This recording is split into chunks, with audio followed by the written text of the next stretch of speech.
Bienvenue dans la troisième partie de cette série sur les mystères de la franc-maçonnerie.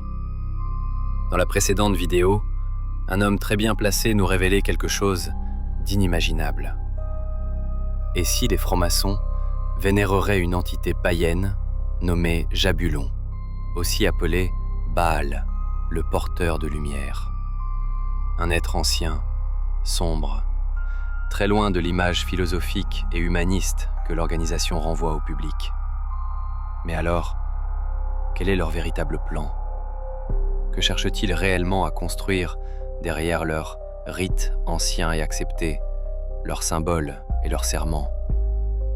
Cet Américain haut placé nous donne une information troublante. De l'ordre, j'ai en fait rejoint la confrérie des francs-maçons. Comment es-tu entré dans ça? Comment es-tu entré là-dedans? Tu sais, beaucoup de flics sont vraiment impliqués dans ça. C'est une chose que, je ne dis pas que tu dois le faire, mais 95% d'entre eux le sont. Donc ça existe vraiment. Oui, c'est occulte. Je vais vous dire directement. Avez-vous été loin? Oh ouais, je suis devenu un maître maçon. Je veux dire le plus loin. Le plus haut que tu vas est le 33e. Les rangs de la 30e à la 33e, c'est 3 rangs. C'est à ce moment-là qu'ils vous transmettent la vérité réelle. Pour que tu sois un Shriner, tu dois être maçon. Pour que tu sois un chevalier templier, tu dois être maçon. Et plus tu montes dans cette pyramide, et le plus haut que tu puisses aller est Rothschild.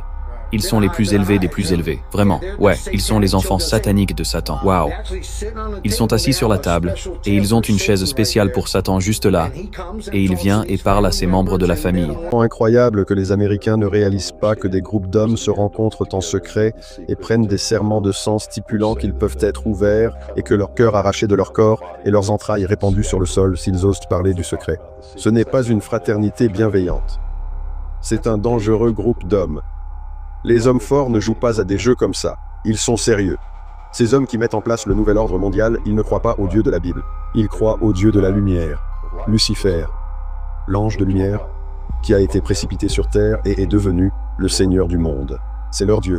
Les nouveaux francs-maçons savent-ils vraiment qui ils servent? Ou ne sont-ils que des pions dans un agenda beaucoup plus ancien et beaucoup plus obscur? Et surtout, savez-vous comment s'en protéger? Comment éviter l'influence de ce rite ancien et accepté? Tant de questions. Mais bon, heureusement que tout ça n'est qu'une théorie, n'est-ce pas? Vous voulez connaître mon avis? Eh bien, je ne peux pas tout vous dire dans cette vidéo. Alors partagez, faites des duos et abonnez-vous à Moonjack. Et tapez Moonjack. Car dans la prochaine vidéo, nous en saurons plus.